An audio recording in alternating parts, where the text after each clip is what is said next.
ప్రభువా, ఇదిగో తండ్రి లిసిని ప్రేమించి దేవా, తన భక్తుడైన దేవా, ఇదిగో తండ్రి నీకు వందనాలు ప్రభువా, నీకు స్తోత్రము తండ్రి.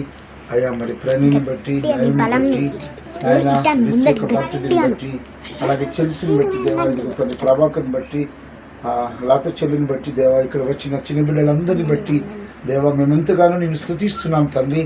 నాయన నీకు వందనాలు తండ్రి. ఇదిగో నాయన మరి 3వ సంవత్సరము నాయన అయిపోయింది కనుక ఇప్పుడు 4వ సంవత్సరంలో తను ప్రవేశిస్తున్నటువంటి బిడ్డను మీరు దీవించండి, మీరు ఆశీర్వదించండి తండ్రి.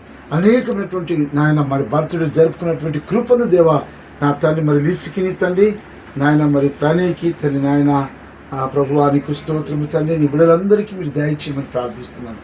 నయం పట్ల తండ్రి, మీ నాయన ప్రణయ్ పట్ల మీరు కృప చూపండి. ఈ కుటుంబాన్ని మీరు దీవించండి దేవా. ఇదిగో కూడి వచ్చిన మమ్మల్ని అందరినీ కూడా ప్రభువా మీరు దీవించి ఆశీర్వదించి మీ కృపలో నిరాకడ వరకు దేవా తండ్రి మమ్మల్ని అందరినీ కూడా కాపాడి రక్షించమని నాయన మరొక బర్త్డేలో మేమందరం కలుసుకునే కృపను మాకు దయచేయమని, ఇప్పుడు కేక్ కట్ చేస్తుండగా దాన్ని పవిత్రపరచమని యేసు నామములో అడుగుచున్నాం తండ్రి. ఆమేన్.